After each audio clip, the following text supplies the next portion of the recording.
The MRLS is supposed to work more effectively when combined with the TB2 Bayraktar drones to identify, coordinate, and engage its rocket artillery fire on ground targets. Neither Turkey nor Ukrainian has officially confirmed using the rocket platform. However, based on the number of times the clip was shared and established websites reporting the development leaves little room for doubt.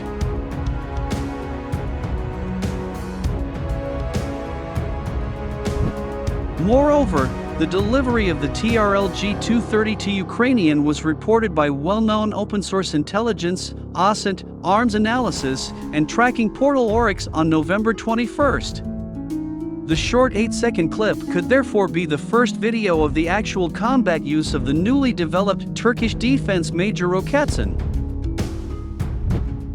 Middle East Eye reported on Wednesday that 50 TRL-G230 missiles have been shipped to Ukraine and quoted other unnamed sources that put the figure at 200.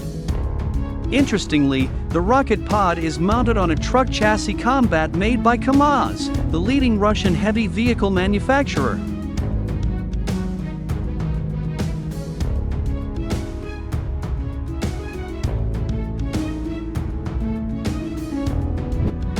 The pod has 6 230mm guided rockets, with a firing range between 20 to 70 kilometers, in variants with a satellite and semi-active laser guidance. Whether Ukrainian has both variants or only one of them is not yet clear. The TB2 can only strike up to 4 targets but has a 24-hour endurance and a 75-kilometer range electro-optical/infrared (EO/IR) system, which the 230mm TRL-G230 exploits, according to Oryx.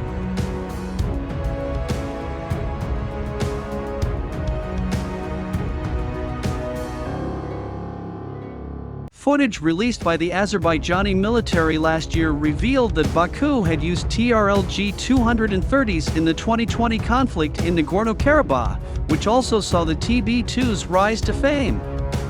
The TB2 initially scored massive tactical successes striking Russian targets with its MAML air-to-ground missile, AGM, but was later shot down in large numbers as Russian air defense rapidly evolved.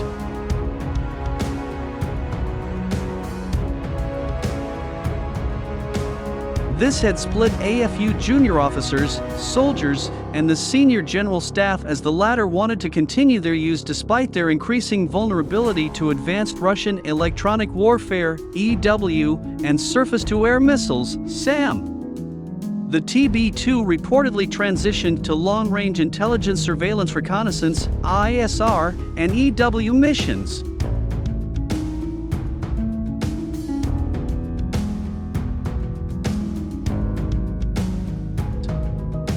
The development also highlights the complicated, and often bizarre, Russian-Turkish relations, considered one of the trickiest in the diplomatic world.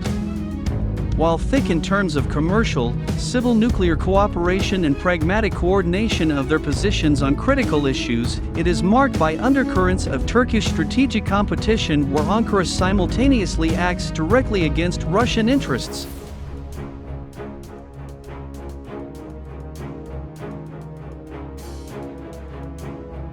Turkey and Russia are on opposite sides in the conflicts in South Caucasus, Armenia, Azerbaijan, the Syrian and Libyan civil wars, and Ukraine. At the same time, the two countries entered into official deals like the four-party Black Sea Grain Initiative with Russia, Ukraine, United Nations, UN, and Turkey itself. The agreement allows grain exports from Russian-controlled ports in Crimea and the Black Sea to the Mediterranean Sea through the Bosphorus and Dardanelles Straits that Turkey controls under the Montreux Convention. It initially mediated between Ukrainian and Russian at the Antalya Forum in early March while officially supplying Bayraktar TB2 drones to the Armed Forces of Ukraine, AFU.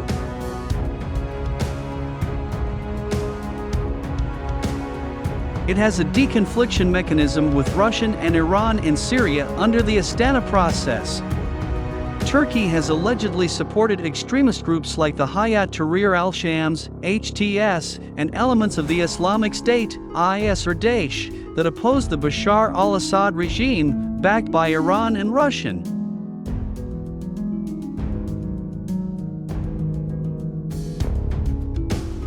Turkey and Ukraine have a robust defense partnership, where Ukrainian Aero Engine major Motor-Sich manufactured the engines for the TB2s. Motor-Sich also won an order to provide components for 30 AI-450T engines that power Turkey's advanced Akinci drone. A March 2021 Daily Sabah report also claimed Turkey's heavy 11-ton class attack helicopter, the ATAK-2, will use a Motor-Sich power plant. But by late October, the burgeoning defense ties were threatened by Baykar's reluctance to go ahead with a previously agreed plan to set up a drone manufacturing facility in Ukraine using Motor-Sich's industrial base. Eurasian Times had reported that this could have resulted from two significant developments. Ukrainian official Serhiy Pashinsky admitted in an online sting operation about the vulnerability of the TB2s, which triggered a Twitter backlash from Baykar CEO Haluk Bayraktar. Secondly, Presidents Vladimir Putin and Recep Tayyip Erdogan had agreed to supply gas through the Turk Stream pipeline beneath the Black Sea, making Turkey a gas hub.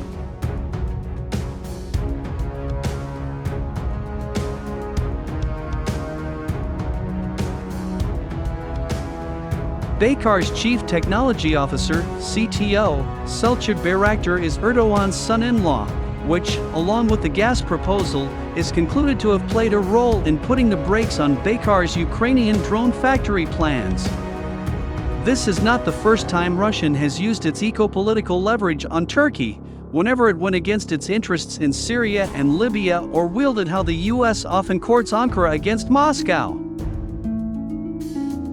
It previously restricted the flow of Russian tourists to the famous Antalya region, reduced fruit imports from Turkey, and wielded the possible impact on Rosatom's construction of the Akkuyu civil nuclear power plant. The West has traditionally cultivated Turkey as a frontline swing state to challenge Russia, with Ankara often playing both sides to achieve its geopolitical aims.